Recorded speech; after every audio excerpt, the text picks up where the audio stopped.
Olá pessoal, mês de outubro, mês do Santo Rosário, mês de Nossa Senhora do Rosário, mês de Nossa Senhora Aparecida aqui no Brasil e no mundo, né? Então é um mês mariano. E eu como devota da Virgem Santíssima, desde meus 9 anos de idade, sempre rezei o terço e rezo o terço todos os dias. Eu recomendo muito essa oração, mas eu gostaria de falar um pouco da origem do rosário, tá? Dom Estevão aborda esse assunto na pergunta e responderemos número 369 de 1993 e ao final, depois de falar da história tanto do objeto como da oração, ele faz uma reflexão que eu achei muito, muito bonita e gostaria de compartilhar aqui com vocês. Eu vou ler um pouquinho porque é história, então não tem como não ler para vocês, ok? Vamos começar em nome do Pai, do Filho e do Espírito Santo. Amém. Salve Rainha, Mãe de Misericórdia, vida, doçura e esperança, nossa salve. A vós bradamos os degredados filhos de Eva. A vós suspiramos, gemendo e chorando neste vale de lágrimas. Eia, pois, advogada nossa, esses vossos olhos misericordiosos a nós ouvei. E depois desse desterro, mostrai-nos Jesus. Bendito é o fruto do vosso ventre, ó clemente, ó piedosa, ó doce sempre Virgem Maria. Rogai por nós, Santa Mãe de Deus, para que sejamos dignos das promessas de Cristo. Amém. Em nome do Pai, do Filho e do Espírito Santo. Amém. Então, Dom Estevão, nessa revista, vai falar sobre os precedentes do atual rosário. Ele diz assim: entre os cristãos, tal hábito já estava em uso entre os eremitas e monges do deserto. Século IV e V. Ávidos de manter sempre o espírito unido a Deus em estado de oração, diziam centenas de breves preces controladas por um sistema de calcular. Sendo insuficiente para isso, o uso dos dedos das mãos, começaram a recorrer a seixos. Então a gente vê muito povo árabe, né, com aquelas bolinhas. Então esse é um costume muito antigo, rezar dessa forma.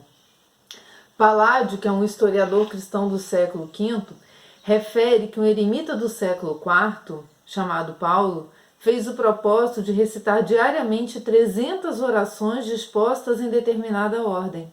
Desejoso de não omitir alguma por descuido, recolhia então 300 pedregulhos que ele guardava em seu regaço e ia lançando fora, um por um, cada vez que rezava uma prece.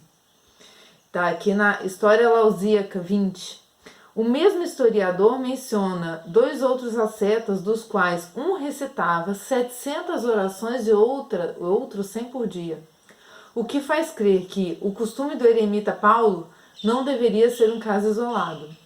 Contudo, o sistema dos pedregulhos, por mais útil que fosse, não podia ser adotado em qualquer circunstância. Daí o recurso do novo artifício. Passou-se um fio, um cordel através dos grãos previamente perfurados, fabricando-se assim pequenas correntes ou colares. Daí a gente já vê que, né, o costume do rosário não é primeiramente a Nossa Senhora.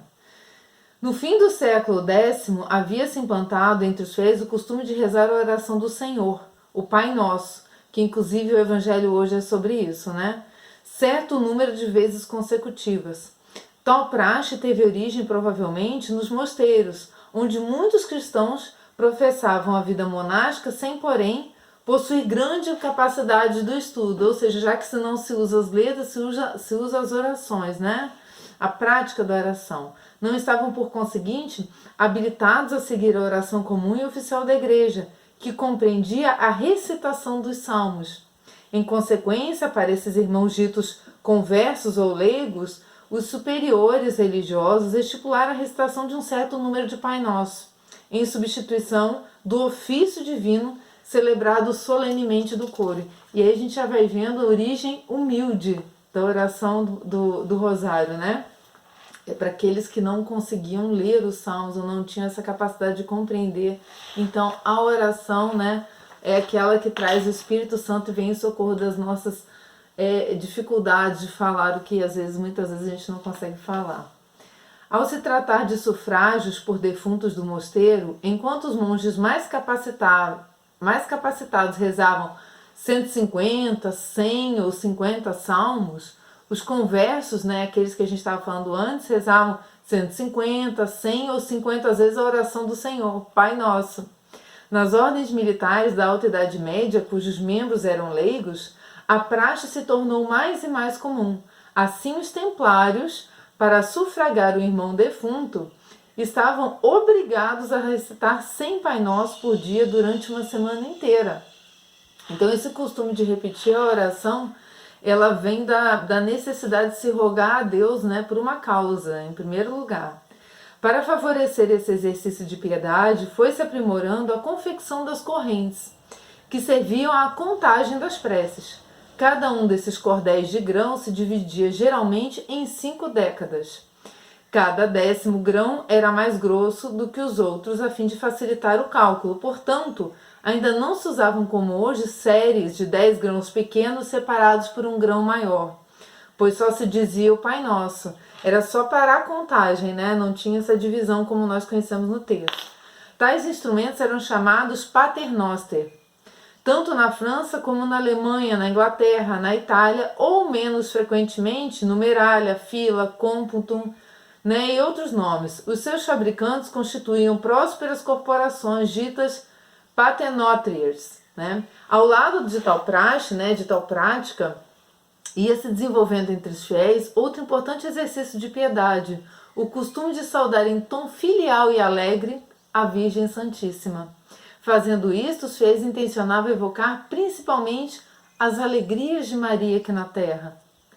Em particular, a alegria da anunciação, né? Quando o anjo Gabriel a visita e anuncia, né? Ave cheia de graça, né? O Senhor é contigo.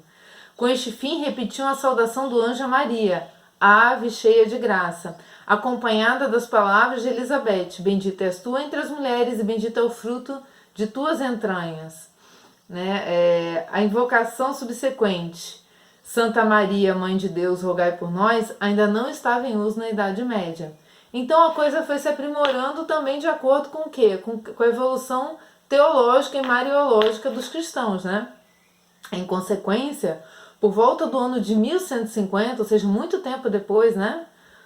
Os fiéis conceberam a ideia de dirigir a Maria, olha aí, 150, 100 ou 50 saudações consecutivas, à semelhança do que faziam repetindo a oração do Senhor. Cada Ave Maria era acompanhada de uma vênia, ou de um gesto de reverência, né? Que ao mesmo tempo dava caráter penitencial ao piedoso exercício, um exercício de piedade, né? Cada uma das séries de saudações devia, segundo a intenção dos fiéis, constituir uma coroa de rosas ofertada à Virgem Santíssima. Daí os nomes de rosário e coroa, que se foram atribuindo a tal prática. A mesma era outro sim chamada saltério da Virgem Santíssima, que os saltérios têm vários tipos de saltérios, né? Ele mesmo cita aqui nesse artigo. Mas esse era considerado o saltério da Virgem Santíssima, essa repetição de séries, que faziam às vezes de saltério dos irmãos conversos nos mosteiros, né? Assim se vê que o paternoster e posteriormente os rosários entraram na vida de piedade dos fiéis à guisa de breviário dos leigos, aqueles que não recitavam os salmos, lembra? Com o fito de entreter os fiéis a estima para com os salmos e a oração oficial da igreja. Era uma meditação de uma outra forma, né? O rosário tem assim o seu cunho de mentalidade e de inspiração bíblicas.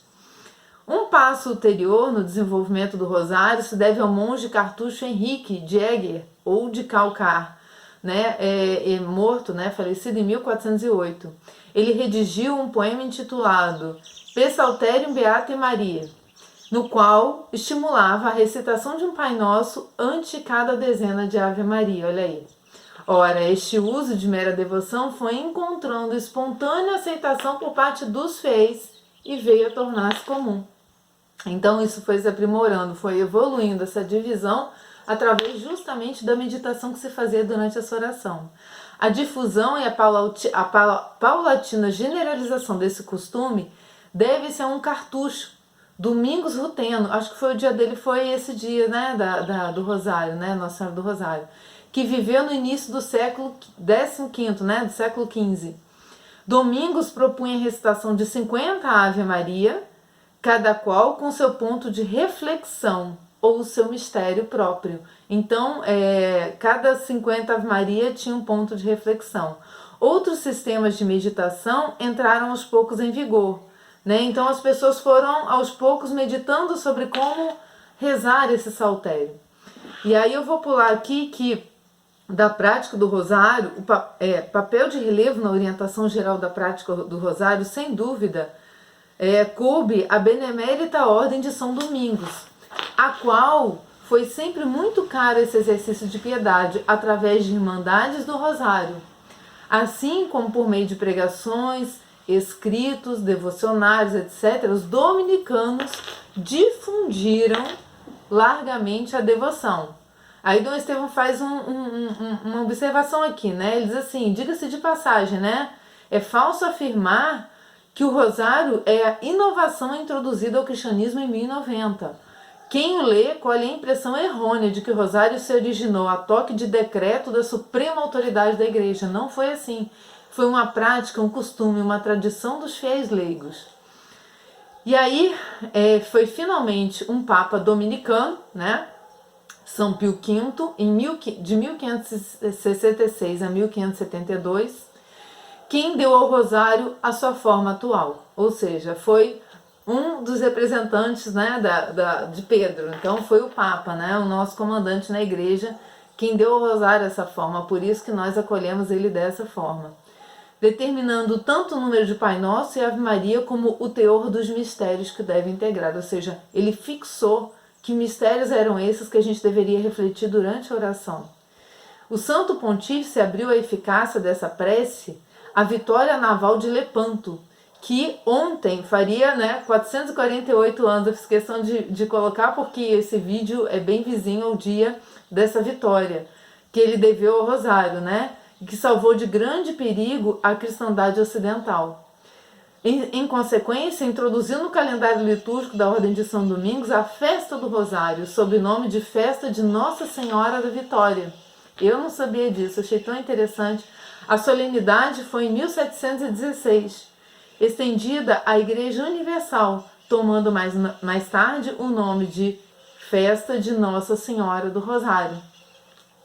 A devoção foi de então por diante mais e mais favorecida pelos pontífices romanos. Cada papa foi integrando essa oração à sua própria vida particular e foi sendo ele mesmo, né, vamos dizer que uma testemunha dos efeitos dessa oração na sua vida. Que se diga de São João Paulo II, que é consagrado totalmente a Maria, e a frase, né, que ele usava era totus tuus Maria, né, todo teu Maria. Então a devoção foi de então mais favorecida pelos pontífices, que o Papa Leão XIII determinou fosse o mês inteiro de outubro dedicado em todas as paróquias à recitação do rosário. Então, meu irmão, se nesse mês de outubro você ainda não rezou o rosário, você precisa rezar o rosário. E o rosário vamos explicar aqui, né? O quarto mistério foi introduzido, quarto mistério não, os mistérios luminosos, né, são mais 50 Ave Marias, né? Ele foi introduzido pelo Papa João Paulo II. Então, na verdade, o terço, se diz o terço, porque ele seria um terço dos três, né, dos mistérios gozosos, dolorosos e gloriosos. Então, um terço é rezar um só desses mistérios, um conjunto de reflexões desses mistérios. Como foi incluído um quarto, né, mistério, a gente não vai chamar de quarto por causa dos mistérios luminosos, porque a tradição é chamar de terço. E o rosário seria a coroa inteira desses 4 mistérios hoje, né? Ou poderiam ser os 3, como o costume mais antigo. Então, tanto rezando os 3 como rezando os 4, a gente está rezando o rosário. Se você reza um por dia, você reza mais de um rosário. Se você reza um terço por dia, você reza mais de um rosário por semana, porque são 5 dias. Né? Então tá tudo bem, mas ao menos um terço, né, meus irmãos? Então, aqui eu queria pegar a importante reflexão de Dom Estevão. Ele vai dizer assim que muitas vezes a gente tem essa dúvida, né? Poxa, mas não é uma repetição inútil ficar falando Ave Maria, Ave Maria, Ave Maria. Olha o que Dom Estevão vai dizer pra gente aqui. A repetição de preces vocais pode realmente dar a impressão de que se mecaniza e materializa a oração. a qual é essencialmente elevação da alma a Deus. Pode assim parecer incorrer na condenação que Jesus proferiu no Evangelho.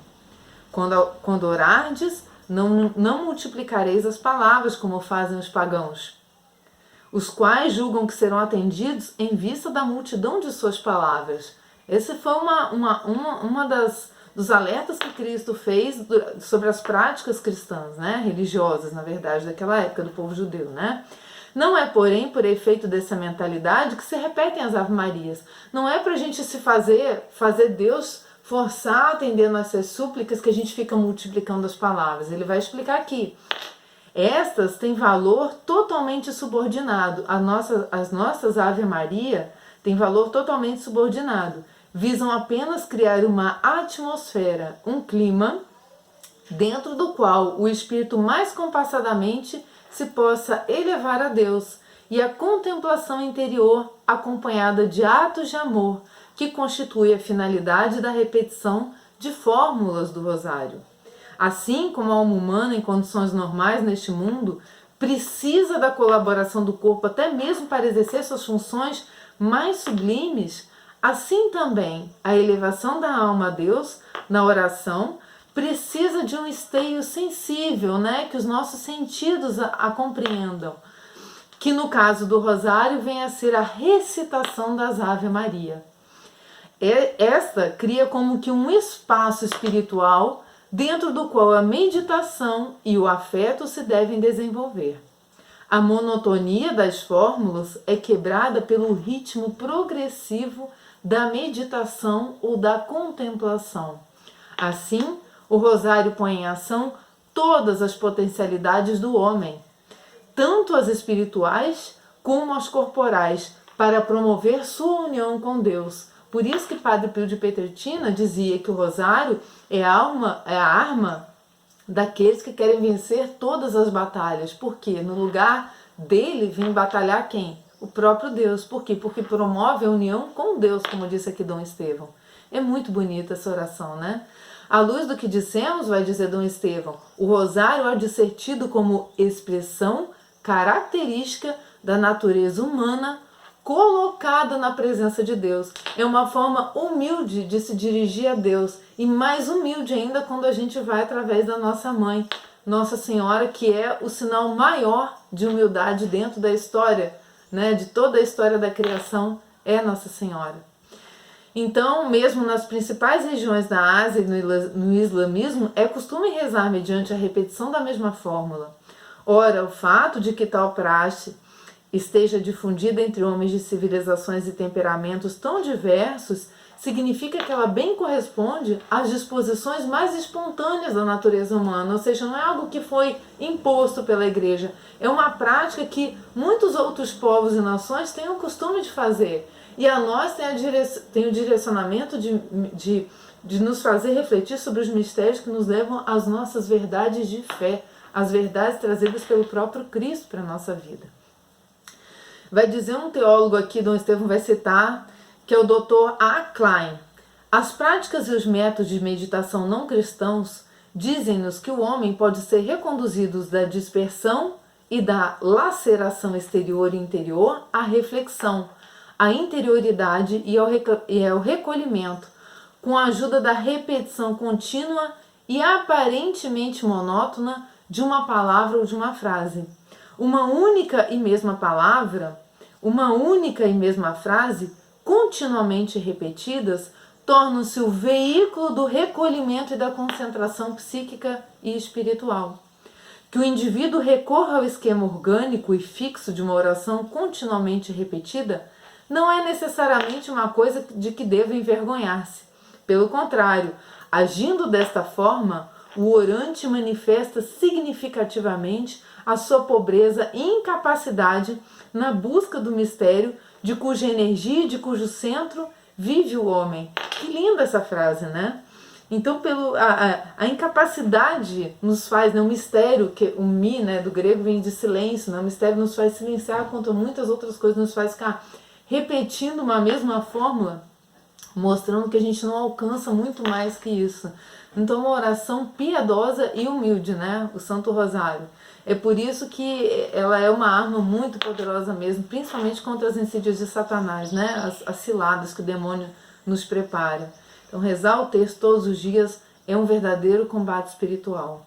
O Papa Pio XI vai dizer que quanto estão longe do caminho da verdade aqueles que rejeitam esse método de oração, o rosário. Qual fórmula fastidiosa e cantilena monótona, conveniente apenas a crianças e mulheres simples, né? Vão dizer os outros. A piedade se comporta, vai dizer o Papa, a semelhança do amor. Mesmo que repita sempre as mesmas palavras, estas não exprimem sempre a mesma coisa. Mas algo de novo por elas se traduz, porque elas vêm do coração, né? Essa súplica brota do coração, e cada dia, em cada estágio que a gente está espiritual, é diferente a recitação. Algo de novo inspirado por novos e novos afetos do amor. Porque o amor, ele é crescente, ele não é uma coisa estática. Então também a nossa oração, através do amor e da recitação das mesmas palavras, não necessariamente elas vão querer dizer a mesma coisa no mesmo estado em que nós nos encontrávamos antes. Que reflexão profunda, né, do Papa Pio. E aí ele vai falar aqui mais uma citação do padre Lacordaire, que falecido em 1861. O racionalista sorri, vendo desfilar em multidões e repetir sempre a mesma palavra. Aquele, porém, que é iluminado por melhor luz, compreende que o amor só tem uma palavra e que ao proferi-la continuamente, o amor jamais a repete. Dom Estevão vai terminar com uma reflexão belíssima. Apesar dos vários títulos que recomendam a recitação do rosário, verifica-se que na prática não é fácil rezá-lo como ele deve ser rezado. São Luís Maria Grignon de Montfort, que é quem escreveu o Tratado da Verdadeira Devoção à Santíssima Virgem Maria, para aqueles que querem se consagrar à Santíssima Virgem, certamente grande amigo das devoções marianas, julgava que o rosário é ao mesmo tempo o método mais fácil de meditação e a mais difícil das orações vocais. Por isso, se um cristão, por mais fiel que seja a graça, não consegue familiarizar-se com esta forma de devoção, será preciso respeitar a ação do Espírito Santo em sua alma e não lhe impor como obrigação de consciência tal modalidade de oração, a menos que lhe seja prescrita por regra ou por voto. Cada justo tem sua personalidade própria, que a graça de Deus costuma não destruir, mas antes desenvolver e aperfeiçoar. Eu achei belíssima essa conclusão de Dom Estevão, tão caridosa, né? Porque muitas pessoas podem ouvir falar tão bem do rosário e dizer, mas eu não sinto essa vontade, essa inspiração. Então eu digo o seguinte, peça uma graça para Deus. Peça a graça de poder rezar o rosário todo dia e rezar com prazer. Né? A experiência que eu tenho, né, dessa oração em jejum, quando eu acordo, né, eu faço meu asseio pessoal e em jejum eu rezo a oração do rosário, porque é uma grande força para a gente começar o nosso dia invocando o Espírito Santo, meditando sobre os mistérios da nossa salvação. Não é forçar que você queira rezar o rosário, é te passar toda essa experiência de caminhada do povo leigo e de uma oração que nos põe em contato com a verdadeira humildade de palavras, né? A humildade de quem não poderia ter muito a dizer diante da imensidão que é o amor de Deus por nós e da sua própria existência, das nossas compreensões de fé, que até o fim dos nossos tempos, até o nosso encontro com Deus, sempre serão muito limitadas. Então, se puderem, se quiserem, se sentirem tocados, rezem o terço, pelo menos o terço, todos os dias. Um abraço e que Nossa Senhora abençoe todos nós.